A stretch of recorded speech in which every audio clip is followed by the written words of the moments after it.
80-85% तबका है बहुजन तबका, तो उसके लिए बहुत ही सकारात्मक संदेश है।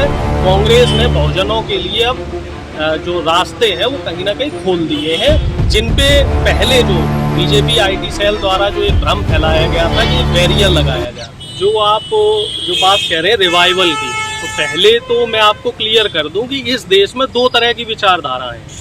एक विचारधारा को जनता ने खूब जिया, 50 साल 55 साल गांधीवादी विचारधारा का देश में शासन रहा। कांग्रेस ने देश के लिए बहुत कुछ किया, लेकिन होता क्या है साहब, ज़्यादा मीठा डायबिटिक होता है। लोगों को ये लगने लगा कि कांग्रेस से बेहतर भी कोई और पार्टी है जो कांग्रेस से बेहतर कर सकती है, तो लोगों ने दूसरी विचारधारा को मौका दिया। और जो दूसरी विचारधारा की पार्टियां सत्ता में आई, तो पहले वो नेहरू, गांधी और कांग्रेस को कोसते हुए काम करती रही, लेकिन तकरीबन आप देख लो पिछले 4 साल से 2019 से जब से मोदी जी दोबारा प्रधानमंत्री बने हैं, तो मोदी जी के दोबारा प्रधानमंत्री बनने के बाद से एक अलग नफरत की राजनीति का दौर शुरू हो गया है। तो अब जनता को कहीं ना कहीं ये लगने लग गया है कि जो कांग्रेस की विचारधारा थी वो देश के लिए ज़्यादा बेहतर थी। कांग्रेस हमेशा हर जाति को, हर वर्ग को, हर संप्रदाय को साथ लेके चली है। गरीब, अमीर, मध्यम वर्ग सबके लिए कांग्रेस ने कुछ ना कुछ किया है। मौजूदा सरकार सिर्फ बड़े बड़े पूंजीपतियों के लिए काम कर रही है।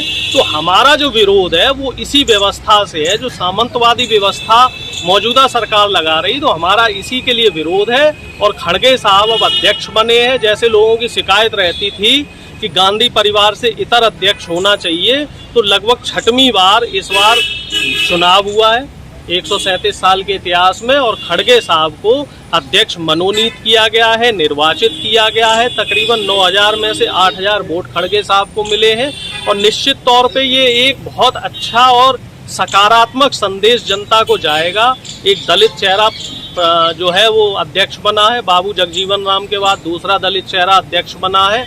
और खड़गे साहब का तकरीबन 51 साल का एक लंबा राजनीतिक तजुर्बा है, जिसमें उन्होंने छात्र राजनीति की है, यूनियन की राजनीति की है, ब्लॉक अध्यक्ष रहे हैं, ब्लॉक लेवल से काम करते करते वो केंद्रीय मंत्री तक रहे, और अभी मौजूदा समय में वो राज्यसभा के नेता प्रतिपक्ष है। तो निश्चित तौर पे उनके तजुर्बे का जो लाभ है वो कांग्रेस पार्टी को मिलेगा। और कहीं ना कहीं इस समय जो मौजूदा समय था, मौजूदा समय की मांग ये थी कि गांधी परिवार से अलग एक अध्यक्ष होना चाहिए। तो समय की मांग को देखते हुए कांग्रेस के कार्यकर्ताओं ने ये निर्णय लिया कि इस बार हम खड़गे साहब को अध्यक्ष के रूप में मनोनीत करेंगे, निर्वाचित करेंगे। और जिस तरीके से खड़गे साहब ने एक संदेश दिया है, तो कहीं ना कहीं जो देश का एक बहुत बड़ा तबका है, जो 80-85% तबका है बहुजन तबका, तो उसके लिए बहुत ही सकारात्मक संदेश है। कांग्रेस ने बहुजनों के लिए अब जो रास्ते हैं वो कहीं ना कहीं खोल दिए हैं, जिन पे पहले जो बीजेपी आईटी सेल द्वारा जो एक भ्रम फैलाया गया था कि एक बैरियर लगाया जा रहा है। बहुजन समाज का एक विकल्प होता था बहुजन समाज पार्टी, जो काशीराम जी लेकर के आए थे। पिछले चुनाव में जो यूपी का हुआ, तो वो सिमट सी गई है वो बहुजन कैंपेन कह लें या बहुजन जो राजनीतिक उनकी, हाँ, जो बहुजन मूवमेंट था, उसको कहीं ना कहीं एक चोट लगी, क्योंकि एक सीट पर वो सिमट कर रह गई है वो पार्टी, बहुजन समाज पार्टी। तो वैक्यूम क्रिएट हुआ है यूपी के अंदर, तो क्या कांग्रेस में वापस लौटेंगे दलित भाई? देखिए, कांग्रेस के साथ साथ इस पूरे देश में इस समय बहुजनों की राजनीति में एक बहुत बड़ा वैक्यूम है। बीजेपी ने SC, ST, OBC को ठगा, आरक्षण के नाम पे ठगा है, निजीकरण के नाम पे ठगा है।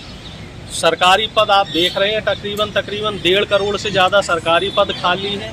और निजीकरण को जिस तरीके से मौजूदा सरकार बढ़ावा दे रही है, वो कहीं ना कहीं बहुजनों के हक, हकूक और जो उनके मौलिक अधिकार हैं उनको चोट लगाने का काम कर रही है। शिक्षा के क्षेत्र में अगर हम बात करें तो शिक्षा महंगी हो गई। IIT की फीस जो 2014 से पहले 15,000 20,000 रुपये हुआ करती थी, अब इस समय वो 1.5 से 2 लाख रुपए फीस हो गई है। मेडिकल की आप देख लो, प्राइवेट कॉलेजेस में 4 से 5 लाख रुपए एक साल की फीस हुआ करती थी, वो अब 15 से 25 लाख हो गई। यानी कि कम से कम 400 से 500% फीस में इजाफा किया गया है।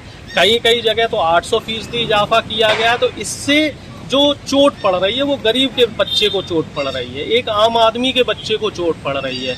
और एक तरफ हम लोगों ने और ध्यान नहीं दिया है, 3 साल पहले कोविड के दौरान लेबर लॉ को खत्म कर दिया गया था, श्रम कानून को, सिर्फ इसलिए कि कुछ जो व्यापारी हैं उनको लाभ पहुंचाया जा सके। अब कोविड का वो दौर निकल चुका है, लेकिन जो बीजेपी सरकार है वो कहीं से भी लेबर लॉ को दोबारा लगाने के मूड में नहीं है। तो कहीं ना कहीं साफ तौर से एक संकेत आ रहे हैं कि मौजूदा जो सरकार है वो निश्चित रूप से व्यापारियों और पूंजीपतियों को लाभ देना चाहती है।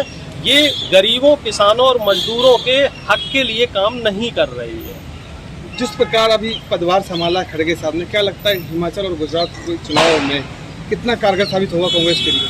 देखो साहब, अभी तो ये कहना बहुत जल्दबाजी होगी, क्योंकि राजनीति में मैं और भी लोगों को ये बात कह चुका हूँ कि एक दिन में, 2 दिन में कोई चमत्कार नहीं होते। राजनीति एक सतत प्रोसेस है और इसमें लोगों से बराबर बातचीत करनी होती है, लोगों से मिलते रहना होता है, लोगों की समस्याओं को समझना होता है। तो ये कहना कि साहब खड़गे साहब ज्वाइन कर लिए हैं और एकदम से कोई बहुत बड़ा चमत्कार हो जाएगा, इसमें समय लगेगा। जो कांग्रेस पार्टी की, हमारी पार्टी की जो रणनीति है वो 2024 को लेकर रणनीति बनाई जा रही है। हम 2024 से पहले बहुजन एकता पे काम करेंगे, गरीब किसानों के लिए हमारे मैनिफेस्टो में जगह रहेगी, महिला सुरक्षा के लिए काम रहेगा और जो हमारी प्राथमिकता रहेगी वो रहेगी युवाओं का रोजगार। मतलब कि आपकी माने तो लोकल चुनाव पे आपकी कोई नजर नहीं है, चाहे विधानसभा चुनाव पंचायत चुनाव? नहीं, मैंने ऐसा तो नहीं कहा। आपने कहा ना 24 पे नजर। अब ये तो देखने का नजरिया है कि आप किस बात को किस तरीके से देख रहे हैं। चुनाव कोई भी हो, छोटा चुनाव हो, बड़ा चुनाव हो, पार्टी हर चुनाव को लड़ती है और पार्टी हर चुनाव को पूरी मजबूती से लड़ती है। अभी हरियाणा में आदमपुर विधानसभा में उपचुनाव हो रहा है, जिसमें हमारी तरफ से सबसे मजबूत कैंडिडेट दिया गया है, पूर्व सांसद चुनाव लड़ रहे हैं। और इसके साथ ही जो हिमाचल प्रदेश है या गुजरात हो, तो वहाँ भी पार्टी पूरी ताकत के साथ चुनाव लड़ रही है। किसी भी चुनाव को कभी भी कोई भी राजनीतिक पार्टी, देखिए राजनीतिक पार्टियों का जो मुख्य उद्देश्य है वो 3 एजेंडे में होता है। पहला तीसरा प्रक्रिया होती है, दूसरा जहाँ पे आप चुनाव लड़ लिए और शासन सत्ता में आए हैं तो वहाँ शासन प्रशासन व्यवस्था को आप कैसे चला रहे हैं, और तीसरा जनता की समस्या को आप किस तरीके से समझते हैं और उनके निराकरण करने के लिए आपके पास क्या योजनाएं होती हैं। और जो पार्टी इन तीनों मोर्चों पे बराबरी से, मजबूती से काम कर लेती है, वही पार्टी लंबे समय तक सरवाइव कर पाती है। कांग्रेस पार्टी का इतिहास 140 साल पुराना है, तो निश्चित तौर पे कांग्रेस पार्टी ने तीनों मोर्चों पे बराबरी से काम किया। अगर हम बीजेपी की बात करें तो बीजेपी सिर्फ एक मोर्चे पे सफल है। ये हमेशा आपने देखा होगा, 24 घंटे और 12 महीने ये चुनावी मोड में रहते हैं। चुनाव के अलावा इनके पास और कोई एजेंडा नहीं रहता है। ना तो ये युवाओं के रोजगार पे काम करना चाहते हैं, ना ये शासन प्रशासन व्यवस्था की तरफ इनका कोई ध्यान है,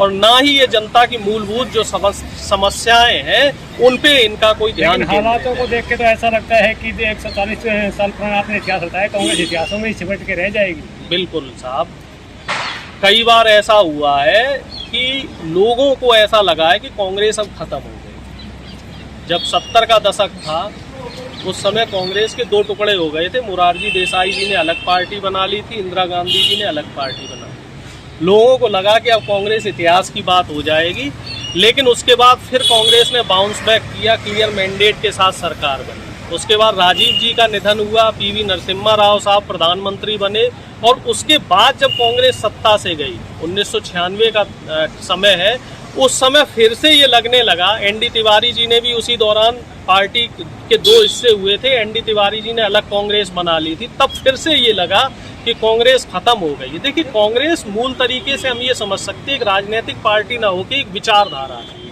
ये लोगों का विचार है, ये लोगों के साथ जुड़ा हुआ है, और कभी भी कोई भी विचार होता है वो इतनी आसानी से खत्म नहीं होता। विचारों में परिवर्तन होता रहता है, क्योंकि परिवर्तन ही प्रकृति का सतत नियम है। बीजेपी ने हाल ही में आरोप लगाया है कांग्रेस के ऊपर कि ये सिर्फ अध्यक्ष के रूप में एक मुखौटा लेकर के आए हैं, सभी निर्णय तो गांधी परिवार लेता रहेगा।